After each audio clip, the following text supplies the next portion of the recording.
जरा और मृत्यु, मौत, ये ऐसे ही हमें ले जाते, पता ही नहीं चलता कब हमारी मृत्यु आती है, हमें पता ही नहीं चलता।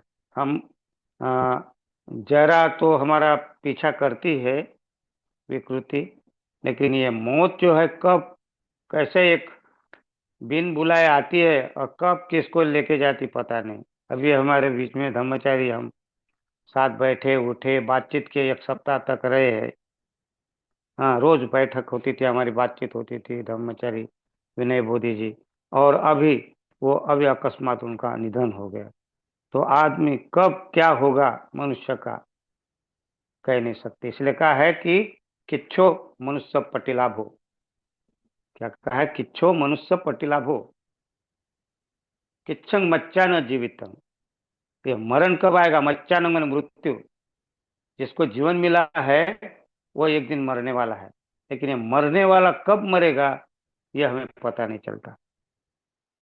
और इसलिए हमारे पास में जो जीवितंग, क्या कहते हैं, जीवितंग मच्चा न जीवितंग, जो जीवन और मरण के बीच का जो काल है, जो समय है, उसका हमें उपयोग करना चाहिए। जितना हो सके अच्छा सदुपयोग कर लेना चाहिए। अगर हम इसका सदुपयोग अगर नहीं करते तो ऐसे आए और मर गए, तो जीने का क्या मतलब। तो इसलिए मनुष्य, क्या कहते हैं, मनुष्य जो जन्म हुआ है, ये कब कैसा हुआ अभी देखते हैं हम लोग, कब होता है जन्म। मनुष्य का जन्म होना ये दुर्लभ है। पता नहीं सकते कब जन्म होगा, क्या होगा, होगा कि नहीं होगा, हम जानते नहीं। इसलिए कहते हैं, क्या कहते हैं, कभी कभी,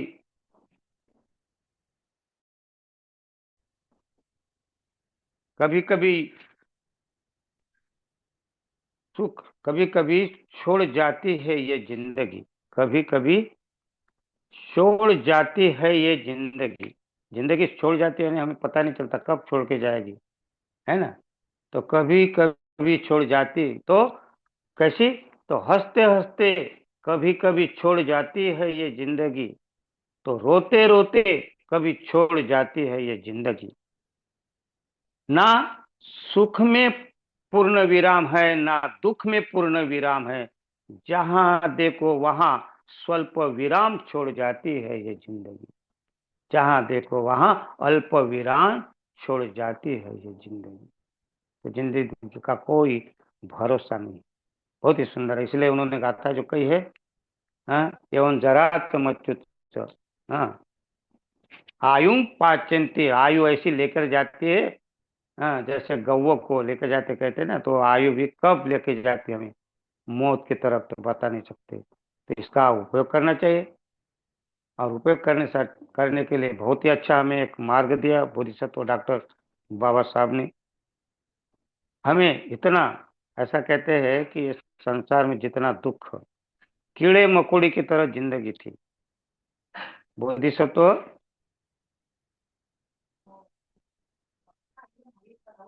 नहीं कराना जा,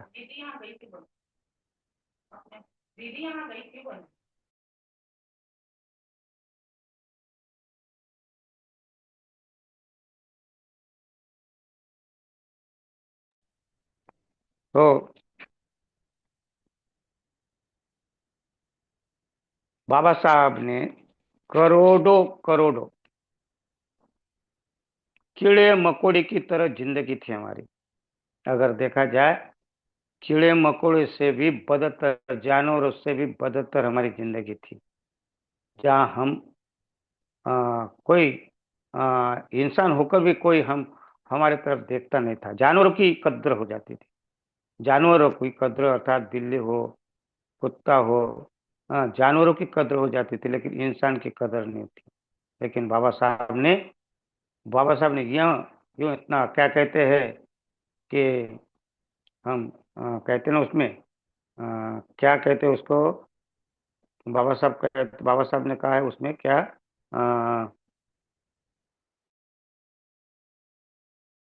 जय भीम से बढ़कर कोई सम्मान नहीं है। जय भीम से बढ़कर कोई सम्मान नहीं है, और जो भीम का नहीं वो इंसान नहीं है। यूं तो लोग पूछते हैं पत्थरों को, मगर मेरे बाबा के समान कोई विद्वान नहीं है।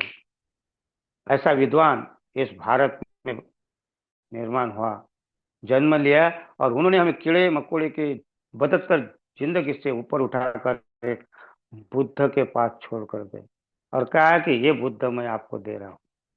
अब इस बुद्ध को मैं आपको सौंप रहा हूं। मेरा कोई भरोसा नहीं है और मुझे यकीन है कि आप उसका संभाल करेंगे, बुद्ध को और बुद्ध के धम्म की रक्षा करेंगे। और इस कहते हैं ना, जो वो रखति धम्मं धम्म रखति सो परे, जो धम्म की रक्षा करता है धम्म उसकी भी रक्षा करता है। इस प्रकार ये बुद्ध धम्म देकर हमें कितना अच्छा एक हमारे ऊपर बाबा साहब का कितना बड़ा उपकार है, लेकिन हम बाबा साहब को भूल जाते हैं। तो कैसे? तो एक गाथा मुझे याद आ गई, लेकिन कोई बात नहीं। अगर आज भी हम अगर संभल जाते हैं, बाबा ने जो दिया रास्ता, बाबा ने जो बताया हुआ रास्ता, अगर उसको हम पकड़ लेते हैं और सही में हम जिंदगी अपनी सुधार सकते हैं, तो आने वाली जो जनरेशन है, आने वाली जो पीढ़ी है, उसके लिए बहुत अच्छा न्याय करेंगे हम। अगर आज भी हम अगर बेहोशी में रहकर अगर वक्त गंवा दिया, तो आने वाली जनरेशन जो है, क्या उनका हाल होगा, क्या बुरा हाल हो बता नहीं सकते, और वो कितना कोसेंगे हमारे ऊपर कि हमने क्या किया। तो इसलिए एक धम्मपद की गाथा है। क्या कहते हैं? यो च पुब्बे पमजित्वा पच्छासो न पमज्जति सोमं लोकं प्रभासेति अब्भा मुत्तो वचन। ये गाथा अभी पूर्णिमा, जो पूर्णिमा के जो रहते हैं, अभी अभी पूर्णिमा गई, माघ पूर्णिमा, हमने पिछले हफ्ते में बताया था पूर्णिमा के बारे में। पूर्णिमा का बड़ा महत्व रहता है। तो ये गाथा क्या कहते हैं? यो च पुब्बे पम जित्वा, पम जित्वा, पमज्ज, पमज्ज का अर्थ होता है बेहोश। पमाद, पमाद माने बेहोश, पमज्ज माने बेहोश। तो यो च पुब्बे, पुब्बे माने पहले, यो च पुब्बे पम जित्वा, जित्वा माने जीवन यानी जो हम लोग जीवन जीते हैं उसको कहते जीना, जित्वा।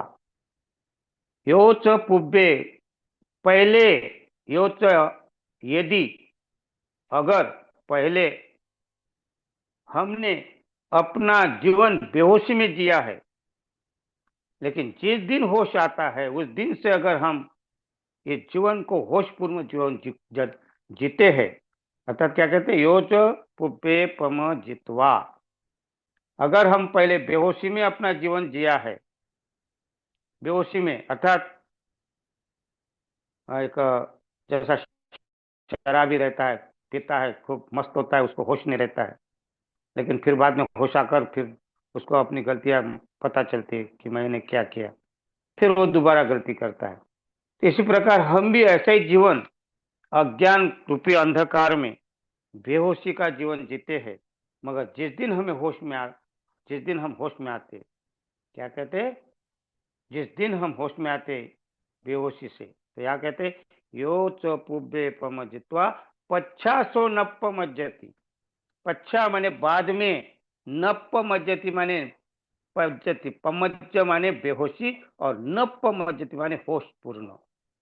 तो जब हम होश में आ जाते हैं और होश में अर्थात जागरूक हो जाते हैं, तो पहला जो अजागृति में हमारा जीवन था, अज्ञान अंधकार में जो हमने अपना जीवन बर्बाद किया, लेकिन जिस दिन होश आता है, कोई एखादा अचानक बता देता है कि बेटा ये जीवन अच्छा नहीं है, ये जीवन तेरा जो है ये अंधकारमय है, हाँ, कर्मकांड से भरा हुआ है, मिथ्या दृष्टि से भरा हुआ है, हाँ, मिथ्या अंतर्दृष्टि से भरा हुआ है, हाँ, दृष्टि परामर्श से भरा हुआ है, सिलवट परामर्श से भरा हुआ है।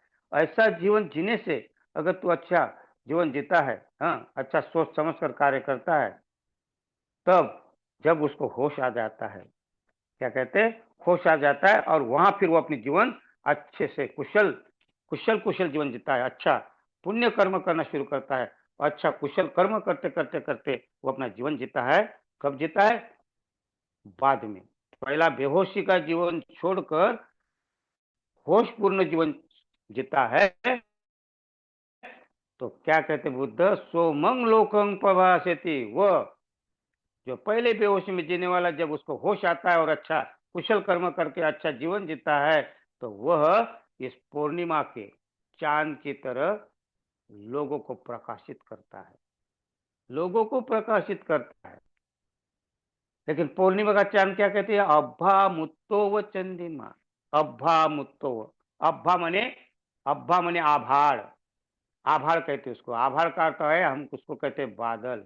तो अब्भा मने बादल, अब्भा मने मेघ, कौन से मेघ, बरसाती मेघ, जो पावसाड़ी बादल कहते हैं, इसको बादल कहते हैं, जो बरसात के दिनों में भरे हुए रहते, काले काले जो बादल होते हैं।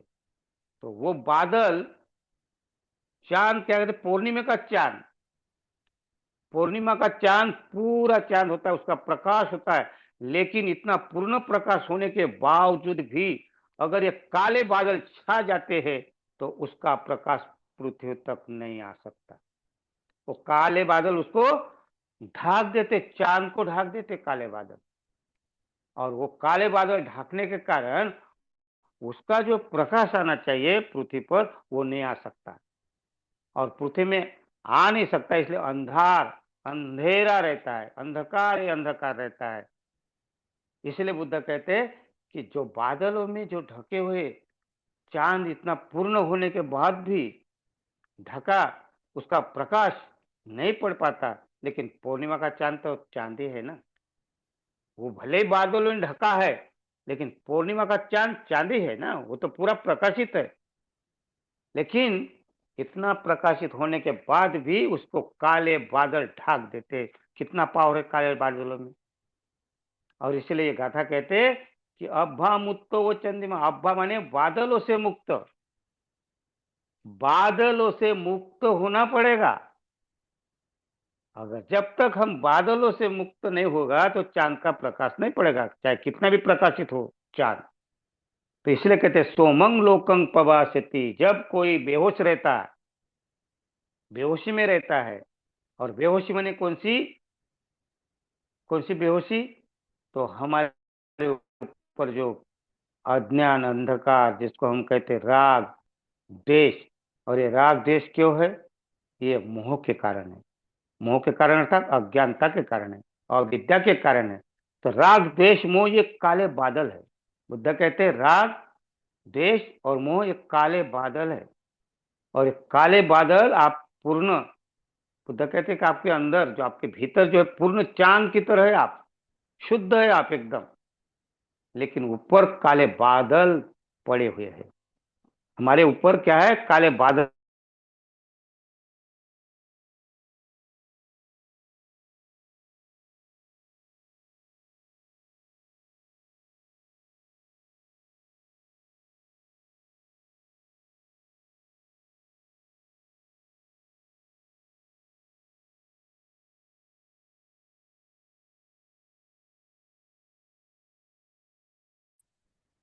आवाज आ रही,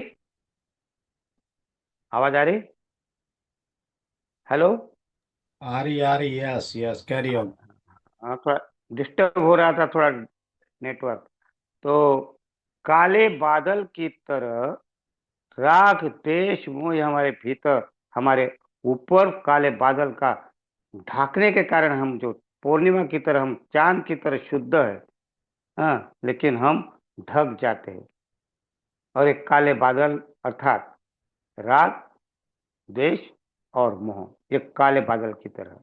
इतने ही नहीं, तो हमारे ऊपर बहुत सारे बादल से घिरे हुए हम, ईर्ष्या, मत्सर, जलन, गुस्सा, देश, अहंकार, स्पर्धा, छल, कपट, ये सारे बादल है, और ये बादल से हम घिरे हुए हैं, और इसलिए हमारे भीतर का जो प्रकाश है वो प्रकाशित नहीं हो सकता। तो ये कहानी बुद्ध, ये कहानी एक श्रावस्ती में जो जो गाथा बुद्ध ने कही है, तो उसके पीछे एक कहानी है, और वो कहानी एक सामंजनी नाम के एक युवक की है। तो एक युवक ऐसा ही बुद्ध का प्रवचन सुनकर भिक्षु बन गए। कहानी बहुत लंबी है, छोटा शॉर्टकट में। तो सामंजनी नाम का एक जो भिक्षु, ये एक युवक बुद्ध का प्रवचन सुनकर भिक्षु बन जाता है और बहुत प्रामाणिक है, ईमानदार है वो, बहुत ही ईमानदार है पहले से ही। और वो बुद्ध का वचन सुनकर भिक्षु बन जाता है और फिर एक दिन बुद्ध का प्रवचन सुनता है। और बुद्ध ने प्रवचन दिया है कि अपने आप को साफ रखो, स्वच्छ रखो, साफ रखो, अपने आसपास का वातावरण साफ रखो। इस प्रकार का बुद्ध ने प्रवचन दिया था। बहुत ही अच्छा सुंदर प्रवचन था। लेकिन ये सामंजनी नाम का युवक नया नया भिक्षु बना था और उसको कुछ बातें समझ में आती थी, कुछ बातें नहीं समझ में आ जाती थी। तो बुद्ध ने जिस पर्पज से उपदेश दिया था, उन्होंने कहा कि अपने आसपास का वातावरण साफ रखो, अपने आसपास का वातावरण साफ रखो और अपने आप को भी स्वच्छ रखो, साफ रखो, साफ सुथरा रखो। और उसने सुना और उनको लगा कि बुद्ध ने कहा कि स्वयं को साफ रखो और आसपास का वातावरण साफ रखो। तो ये अपना साफ सफाई करता था और अपने हाथ में झाड़ू लेकर आसपास का भी वातावरण साफ करता था। तो वो उसने हाथ में झाड़ू लगकर जहां भी कचरा दिखा साफ कर देता था। जहां भी जाते थे, जहां भिक्षु का क्या एक ग्रुप का ग्रुप चला जाता था, बहुत सारे भिक्षु रहते थे, उसमें ये भी जाता था। और फिर सराय में रहते थे भिक्षु लोग सब, तो ये झाड़ू लेकर सारे कमरे को साफ करता था, सारे भवन को साफ करता था। जहां भी गंदगी दिखी तो साफ करता था, खुद को भी साफ रखता था, आसपास का सबके बिस्तरे वगैरह सब है साफ करके रखता था। तो उनको ऐसा देखकर सारे भिक्षु उनको झाड़ूधर बोलने लगे। उनका नाम सामंजनी था, लेकिन उसको झाड़ूधर बोलने लगे। क्यों? क्योंकि ये झाड़ू ही उसके हाथ में रहता था, हमेशा कोई भी गंदगी दिखी साफ करता था। और ऐसा करते करते 10 वर्ष तक उन्होंने सफाई करते रहा, 10 वर्ष तक। हाँ, क्योंकि उसने सुना था कि बुद्ध ने कहा था कि स्वयं को साफ रखो, स्वच्छ रखो और आसपास का वातावरण साफ रखो, स्वच्छ रखो, शुद्ध रखो। तो उसने झाड़ू, उसको लगा कि बुद्ध की जो शिक्षा शिक्षा है, बुद्ध ने जो संदेश दिया है, उपदेश दिया है, उसका पालन करना चाहिए। इसलिए उसने हाथ में झाड़ू पकड़ा और उसको लगा ये मेरा विकास है, और वो झाड़ू लगाने लगा। तो दिन भर झाड़ू लगाता था, जब भी नींद खुलती थी झाड़ू लगाता था। और फिर भिक्षु लोग, तो भिक्षु लोग तो पूर्ण परिपक्व नहीं रहते थे, हाँ, सभी लोग तो श्रोतापन्न नहीं थे। तो कुछ भिक्षु तो उसकी मजाक उड़ाते थे, ए झाड़ूधर इधर आ, या झाड़ू लगा। वो बेचारा सहजता से चला जाता था, झाड़ू लगा देता था। उसको समझ में नहीं आता कि ये मेरे को चिढ़ा रहा है, लेकिन उसको झाड़ूधर के नाम से बुलाते, इधर आ, इधर झाड़ू लगा, इधर आ। तो उसको परेशान करते थे, लेकिन वो परेशान नहीं होता था। उसको लगता है ये मेरा काम है, वो प्रामाणिकता से करता था और उसकी मजा लेते थे भिक्षु लोग। ऐसा ही है ना, हमारे साथ में भी ऐसा होता है। कोई काम करता है, कोई भी काम धर्म का कार्य करता है, तो उसको चिढ़ाने वाले बहुत सारे लोग रहते हैं। हाँ हाँ, बहुत करता है, हाँ इधर कर उधर कर। हमारे साथ भी ऐसा ही होता है। हम देखे आसपास, हम कोई धर्ममित्र हो या धर्मचारी हो या धर्म सहायक हो, हाँ, कोई अच्छा काम करता है तो उसको हम क्या, उनको ज्यादा और भी उसको परेशान करते हैं। लेकिन कुछ लोग तो ऐसे लोग हैं कि प्रामाणिकता से काम करते रहते हैं, वो उसकी परवाह नहीं करते, निंदा करने वाले की परवाह नहीं करते और अपना काम करते रहते हैं। ऐसा ही ये सामंजनी 10 वर्ष से निकल गए। और एक दिन क्या हुआ, उस ग्रुप में एक महास्तवीर महास्तवीर रेवत ये आए। रेवत ये सारिपुत्र के छोटे भाई थे, वो भी अरहत हुए थे। छोटा भाई अरहत, जो सारिपुत्र का जो भाई था, अ, उन भाई में से एक भाई रेवत, ये छोटा, सबसे छोटा था। और ये अरहत हो गया था। तो ये अचानक एक दिन उस ग्रुप के साथ में आ गया। और जब उसने देखा वो ग्रुप में रहते रहते, तो सारे भिक्षु उनको चिढ़ाते थे, इधर आ, इधर झाड़ू लगा, इधर झाड़ू लगा। और ये झाड़ू लगाता था। तो रेवत को उसका करुणा आ गई उसके ऊपर, ये कहीं तो भी चूक कर रहा है। फिर उसने तीन तीन दिन तक देखा और तीसरे दिन उनको बुलाया। अरे, रेवत भिक्षु ने, महास्तवीर ने बोले, सामंजनी इधर आ।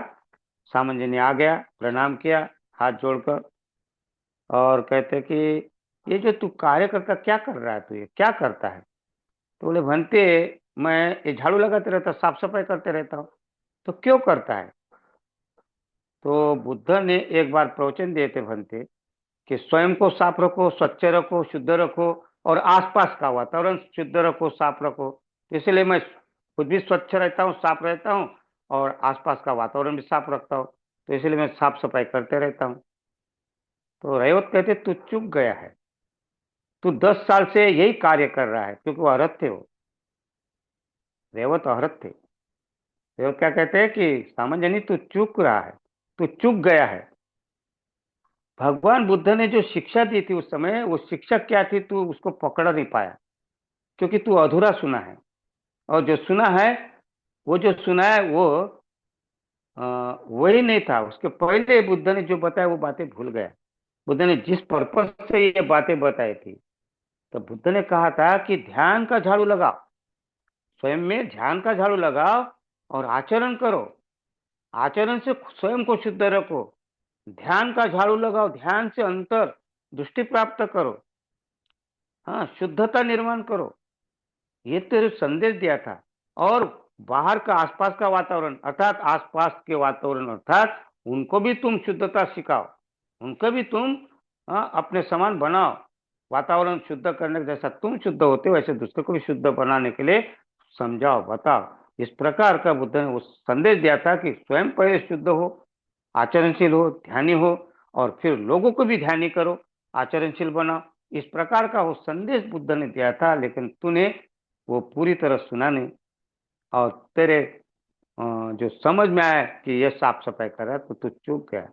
लेकिन कोई बात नहीं, अभी भी कुछ बिगड़ा नहीं। अभी भी तू ध्यान कर, आचरण कर, ध्यान का झाड़ू लगा, आचरण कर, और फिर उसके बाद लोगों को तू प्रकाशित कर सकता है, लोगों को तू ध्यान सिखा सकता है, लोगों को तू आचरण सिखा सकता है। इस प्रकार उनको उनको विधि बताई, फिर ध्यान कैसा करना है। तो रेवत भिक्षु ने उसको विधि बताई, ध्यान कैसा करते। और धीरे धीरे उसको इतना समझ, इतना जल्द, क्योंकि प्रामाणिक था, ईमानदार था, सिलवान था, तो उनको ज्यादा देर नहीं लगी। और ऐसा ध्यान का झाड़ू लगाया उन्होंने, वो झाड़ू उसका छूट गया और ध्यानस्थ होने लगा। और देखते देखते सोतापत्ति फल प्राप्त करने लगा। देखते देखते देखते अरहत तक जाने लगा। और फिर इधर क्या हुआ? दो, अरे झाड़ूधर नहीं दिखाई दे रहा, झाड़ूधर कहाँ है? झाड़ूधर नहीं दिखाई दे रहा, झाड़ूधर कहाँ है? झाड़ूधर तो रेवत भिक्षु के कमरे में ध्यान कर रहे। जब भी देखे तो वो तो मगन मस्त हो गया, और इसको खोजने लगे, अरे झाड़ूधर कहाँ है, झाड़ूधर कहाँ है? अरे यहाँ गंदगी है, वहां गंदगी है, झाड़ूधर दिखाई नहीं दे रहा। इधर उधर खोजने लगे, चिंता होने लगी, झाड़ूधर कहाँ चला गया, किधर चला गया। फिर रेवत ने उनको बुलाया, भिक्षुओं को, बोले किसको खोज रहे हो? बोले वो भंते जी, वो अपना जो झाड़ू लगाता था सामंजनी, उसको खोज रहे। बोले उनका नाम क्या था? सामंजनी है ना, तो झाड़ूधर क्यों बोल रहे हो उनको? उनका नाम सामंजनी है। और वो अभी झाड़ूधर नहीं रहा, अब वो झाड़ूधर नहीं रहा, अब वो अरहत हो रहा है। अभी वो सोतापन्न से लेकर अरहत तक पहुंच रहा है। और उसने फिर उंगली बताकर, देखो वो वहां बैठा है। और फिर उनको बताया। तो भिक्षु को लगा, अरे अचंभा पड़े, देखिए पहले से भिक्षु थे वो वैसे के वैसे ही रह गए, और ये औरत बन गया। और फिर ये बुद्ध श्रावस्ती नगर में आते हैं। और बुद्ध आते होते क्या कथा हो रही है, फिर बताते बनते भगवान ऐसा ऐसा हुआ। तब भगवान बुद्ध कहते हैं कि अब वो मेरा पुत्र हो गया है। बुद्ध क्या कहते हैं? अब वो मेरा पुत्र हो गया, वो अरहत हो गया है। और तब ये गाथा कहते, यो च पुब्बे पमजित्वा पच्छा सो न पमज्जति सोमंग लोखंग पवासेति अब्बा मुत्तो वचंदिमा। बादलों से मुक्त पूर्णिमा की चांद की तरह प्रकाशित होता है जब वो कोई होश में आ जाता है। जब कोई होश में आ जाता है, तब वो पूर्णिमा के बादलों से मुक्त पूर्णिमा की चांद की तरह इस लोगों को प्रकाशित करता है। और ये गाथा बुद्ध अपने सारे भिक्षु को बताते हैं। और तुम लोग जैसे कि वैसे ही रह गए हो। और वो जब होश में आया, पहले बेहोश था, वो नहीं समझ पाया, लेकिन बाद में जब होश आया उसको, तो उसने अपना ध्यान का झाड़ू लगाना चालू किया। और धीरे धीरे ध्यान से उतरते गया, और ध्यान में उतरने के बाद में वो कहाँ गया, औरत तक पहुंच गया। तो उन्होंने, रेवत ने उनको धीरे धीरे तो विधि सिखाई वहां, और ध्यान की विधि सिखाकर उन्होंने कहा कि हमारे भीतर के जो अड़थड़े है, बाधा है, वो बाधाओं पर काम करना पड़ेगा। तो हमारे पहले सबसे बड़ी बाधा हमारी आलस, हमारा आलस, ये पहली बाधा है। और आलस दो प्रकार का होता है। एक आलस होता है शारीरिक आलस होता है, और दूसरा होता है मन का आलस। और ये मन का और शरीर का आलस, शरीर का आलस कभी ज्यादा खाए तो, खाए पिए तो नींद आ जाती है, तो ध्यान कहाँ कर पाएंगे। या कभी कभी जागरण हो जाता है ज्यादा, तो जागरण करने से भी नींद आ जाती है, तो ध्यान कहाँ कर पाएंगे। तो शारीरिक, कभी कभी हम अपने शरीर को ज्यादा काम कर लेते, कष्ट ज्यादा देते, तो थकावट होती है, तो कहाँ ध्यान कर पाएंगे। इसलिए शारीरिक आलस जो है हमें ध्यान नहीं करने देता। और हम क्या कहते हैं, अरे आज बहुत काम हो गया, नहीं अभी नहीं ध्यान करेंगे। तो ये शारीरिक आलस हमें क्या करता है, ध्यान नहीं करने देता। और फिर मन, मन भी इसके साथ जुड़ा है। मन तो क्या है कि देखता है, अभी क्या करूंगा, नहीं करे, कौन देख रहा है, ध्यान नहीं करूंगा तो कौन देखने वाला है, नहीं करते आज। मन क्या कहता है कि रात को बोलता है कि मैं कल सुबह ध्यान करूंगा, और सुबह ध्यान करने के समय उठता है ध्यान के नाम से, बराबर उसने बोला है लेकिन उठता है, लेकिन उसको लगता है हाँ, थोड़ा टाइम है ना, थोड़ा और आधा घंटा सो जाता हूँ। और जब सोता हूँ तो 2 घंटा कैसा निकल जाता, 3 घंटा कैसा निकल जाता पता नहीं चलता।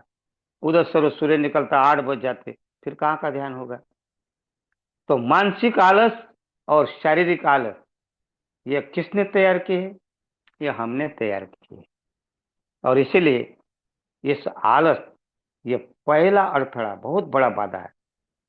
और ये बाधा कैसे आती हमें पता नहीं चलता। हम इस कहते, हम ही निर्णय लेते, कोई दूसरे निर्णय नहीं लेते। ये कहते हैं कि पानी का जो होता है ना, पानी शुद्ध होता है, अगर पानी देखा तो शुद्ध होता है, लेकिन वो पानी जैसे, ये जैसे नदी में पानी होता है, और वो पत्थरों पर काई जम जाती है, उसको काई कहते हैं, वो जो हरा हरा जो है काई कहते हैं। और वो काई हमें दिखाई नहीं देती, लेकिन जैसा ही पैर रखते तो फिसल कर गिर जाते, गहरे पानी में चले जाते, डूब जाते। इसी प्रकार हम ये काई की तरह, पानी, काई के पानी की तरह हम डूब जाते, फिसल जाते। इसको हम आलस को पकड़ नहीं सकते, और इसीलिए हम यहाँ ध्यान कर नहीं पाते। तो पहला जो अड़थड़ा, पहली जो बाधा होती है, ये हमें इसके ऊपर कार्य करना पड़ेगा। अगर हम इसमें कार्य नहीं करेंगे तो फिर हम आगे का ध्यान नहीं होता, नहीं ध्यान में उतरने के लिए, क्योंकि ये काले बादल की तरह है।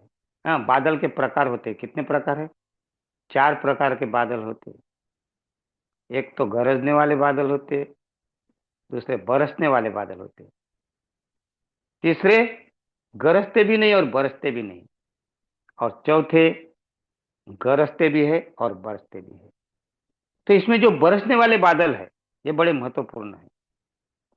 गरजने वाले बादल से बरसने वाले बादल बड़े महत्वपूर्ण होते।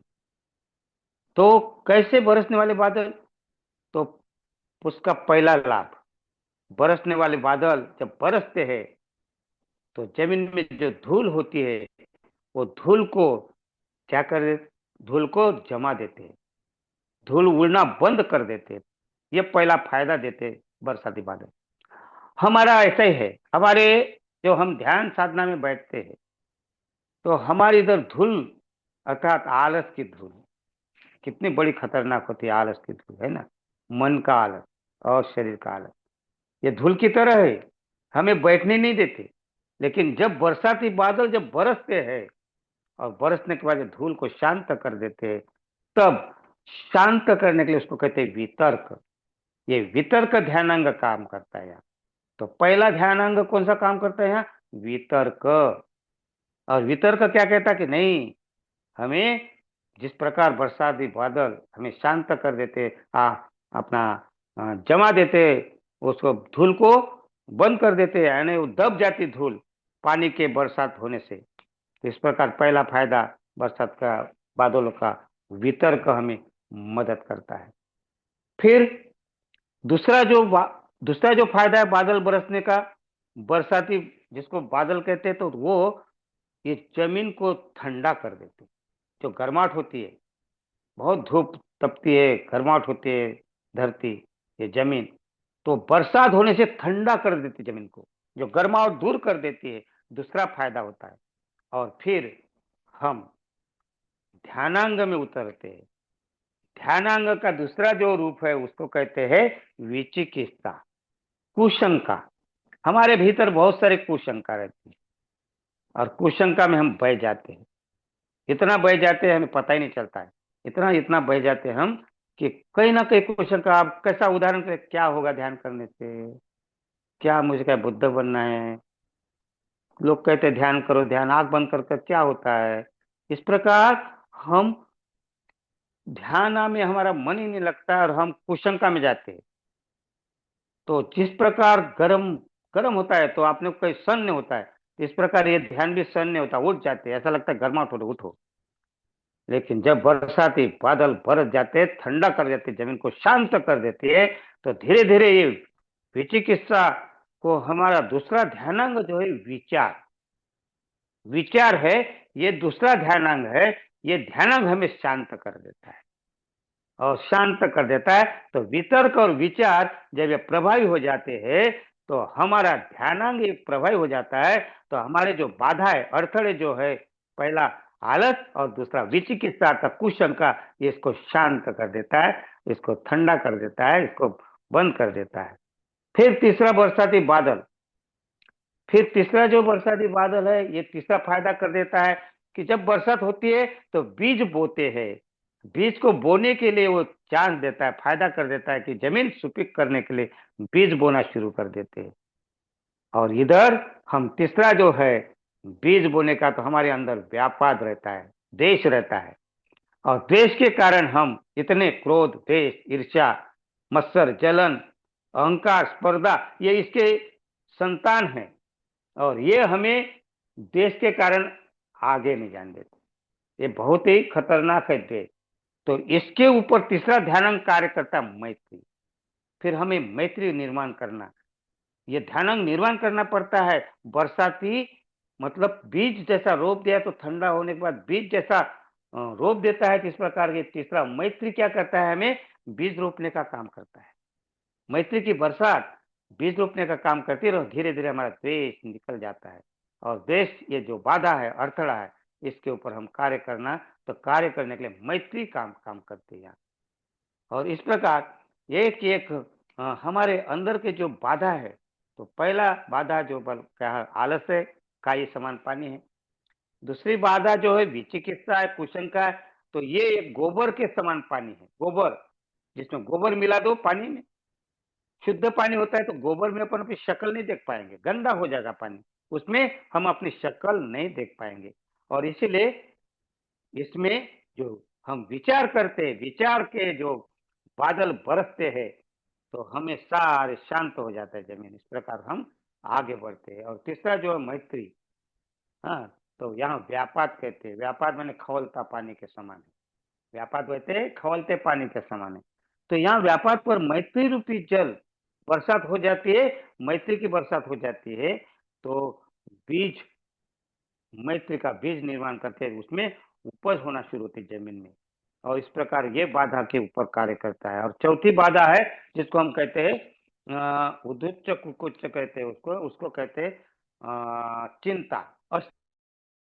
हम अस्थिर रहते, कभी हमारा पैर दुखेगा, कभी हमारा हाथ दुखेगा, कभी हमारी कमर दुखेगी, कभी हमारी गर्दन दुखेगी, कभी बड़ा बाल खुल जाएंगे। ध्यान में हम कुछ ना कुछ अड़थड़े आते, क्योंकि ये अस्थिरता के क्या कहते हैं, लक्षण है।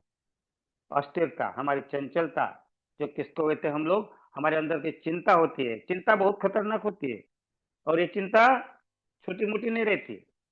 अगर आप ध्यान में बैठे, तो ध्यान में बैठे बैठे मेरे लड़के को नौकरी नहीं लगी, कब लगेगी, क्या करना पड़ेगा उसके लिए, कैसा करेगा, उसका अगर नौकरी नहीं लगी तो घर कैसा चलेगा।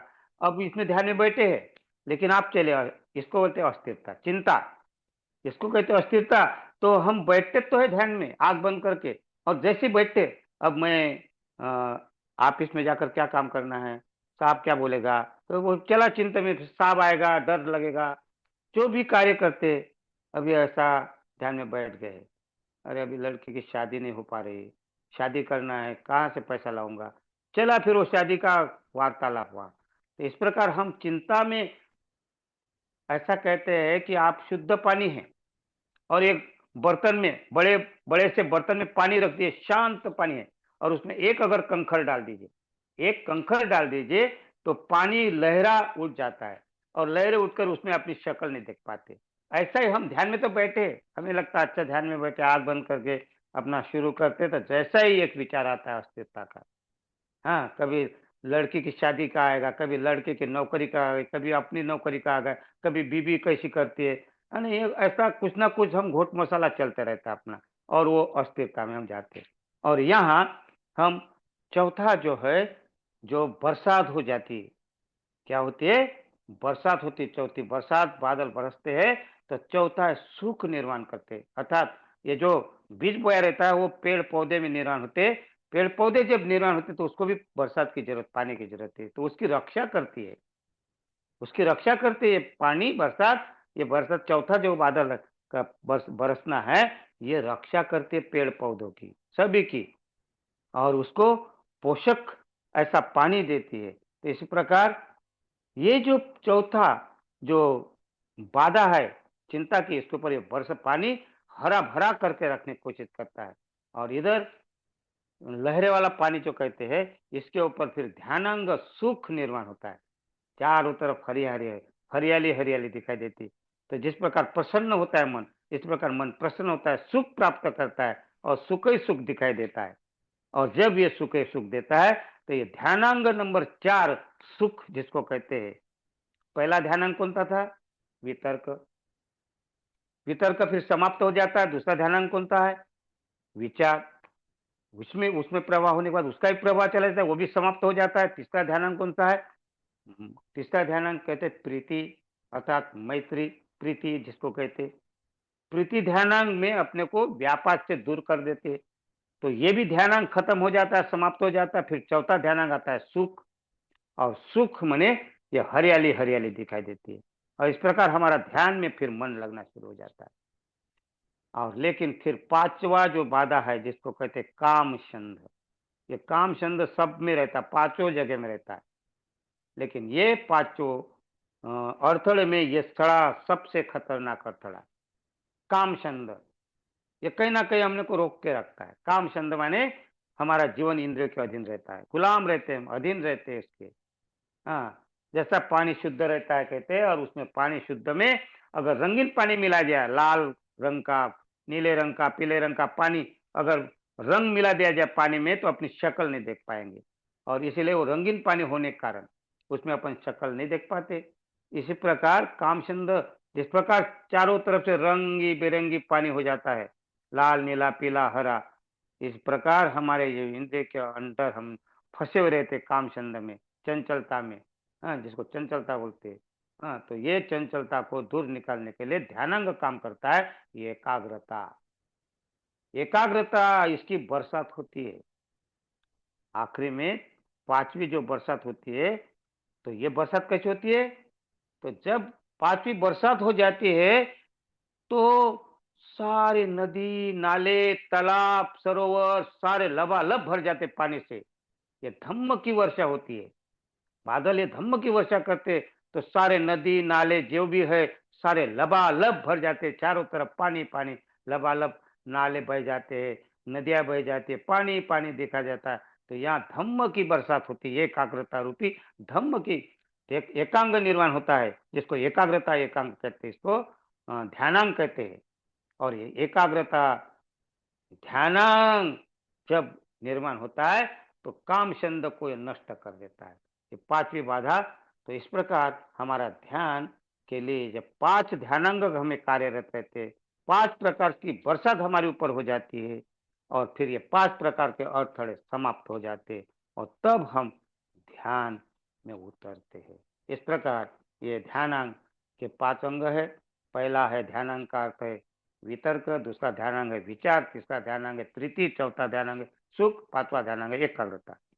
और अड़थड़े है, पहला अड़थड़ा है आलस, दूसरा अड़थड़ा है विचिकित्सा अर्थात कुशंका, तीसरा आलस है व्यापार अर्थात देश, चौथा आलस है चिंता, और चौथी बाधा है चिंता, और पांचवी बाधा है काम छंद। ये काम छंद अर्थात ये 5 बाधा ही हमें ध्यान में उतरने नहीं देते। इसका विकास करने के लिए हमें ये 5 प्रकार की बरसात करना पड़ेगा, 5 प्रकार के ध्यान में उतरना पड़ेगा, तब हम ध्यान कर सकेंगे। तो मैंने आपके सामने ये जो ध्यान के बारे में बताया, तो ये रेवत ने अपने सामंजनी को सिखाया, और सामंजनी वो जो है, सामंजनी नाम का जो भिक्षु है, वो ध्यान में उतर गया, ध्यानांग को उसने प्राप्त किया, और ऐसी बरसात हो गई उसके ऊपर, हाँ, ध्यानांग की बरसात हो गई, और वो अड़थड़े को समाप्त कर दिया, और वो अरहत हो गया। अब ये तो कहानी यहाँ रेवत 10 वर्ष के बाद आ गए और मिल गए। अब ये कहानी यहाँ थोड़ी सी 2-3 मिनट के लिए, हमारे साथ भी ऐसा हुआ। हमारी दलदल में फंसे थे, कीड़े मकोड़े के तरह हमारी जिंदगी थी, लेकिन बोधिसत्व बाबा साहब आए, और सन 56 में 14 अक्टूबर को जय जयकार किया, दीक्षा देकर बुद्ध की तरफ ले गए। बुद्ध धम्म की दीक्षा देकर बुद्ध का जय जयकार किया, अर्थात बुद्ध बना दिया हमें, बौद्ध बना दिया हमें। और वो बौद्ध बनाकर, तो ये जिस प्रकार हम कैसे थे, हम वो दलदल में फंसे हुए थे, लेकिन एक बाबा साहब हमारे बीच में आए, और रेवत के समान बाबा साहब आए। रेवत जैसा 10 साल के बाद में मिला सामंजनी को, और सामंजनी के हालचाल देखा, हाँ, तो उसको रास्ते में लाया। इस प्रकार बुद्ध, बाबा साहब ने बुद्ध की दीक्षा देकर हमें एक सड़ी गली व्यवस्था से बाहर निकालकर एक बुद्ध के पदर में, बुद्ध के पल्लों में हमें बांध दिया, हाँ, एक अच्छा रास्ता दिया, और फिर चले गए बाबा साहब। लेकिन हम बाबा साहब जाने के बाद रेवत जैसा आया, रेवत में दीक्षा दी, और जिस प्रकार ऐसा हुआ, लेकिन बाबा साहब आए और हम भूल गए। जैसे वो सामंत जी ने 10 साल से बुद्ध से दीक्षा लेने के बाद में, समझने के बाद झाड़ू हाथ में उसका लेकर झाड़ूधर बनकर बने रहा, उसी प्रकार हम भी बाबा साहब जाने के बाद में, बाबा साहब ने जो बुद्ध दिया, तो हमारे हाथ में झाड़ू की तरह हम विश्वास करते रहे, बाबा साहब की जय, विश्वास करते रहे बुद्ध की जय, और हमारा आचरण से नील हो गए। हम वो जो बाबा साहब ने जो सपना देखा था कि मेरा समाज आगे चलकर बुद्ध तो कम से कम बौद्ध बने, अच्छा पंचशील का आचरण करे, और बुद्ध एक अच्छा दिखे, तो वो सपना बाबा साहब का पूरा नहीं हो पाया। और हम लोग झाड़ू से हमारे हाथ में, फिर हम जो मन में आया वो कर्मकांड करते रहे, आज तक करते रहे। लेकिन फिर पूज्य भंते उर्गेन संरक्षित आए, और उन्होंने एक रेवत के समान आकर हमें क्या किया कि नहीं, ऐसा झाड़ू नहीं लगाना चाहिए, तुम स्वयं बौद्ध बनो, 100% बौद्ध बनो। और फिर हमें त्रिरत्न बौद्ध महासंघ के नाम से एक संघरक्षिता ने एक अच्छा हमें एक धम्म, त्रिरत्न बौद्ध महासंघ का धम्मचारी के रूप में हमें निर्माण किया, और आचरणशील बनाने की कोशिश की। जैसा सामंजनी वो एक अच्छा रेवत के क्या कहते उपदेश से, रेवत के अभ्यास करने से जिस प्रकार वो सामंजस्य का विकास हुआ, इस प्रकार संघरक्षित आकर हमें एक विकसित कर कर चले गए। और हम अगर अभी भी ध्यान साधना में ज्यादा ध्यान नहीं देते, तो हमारे हाथ में ऐसा झाड़ू आ सकता है, और कल आने वाली पीढ़ी जो है, जनरेशन है, उसको हम क्या दे पाएंगे। अगर आज भी हम ध्यान नहीं किए, आचरण नहीं किए, धम्म का प्रचार प्रसार नहीं किए, तो हम भी उनके समान हमारी दशा हो सकती है। तो ये ध्यान में रखना है। आपने सुना, आपके अंतर्मन को प्रणाम करता हूँ, और यहीं रुकता हूँ। सबको मैत्रीपूर्ण चाहिए। धन्यवाद।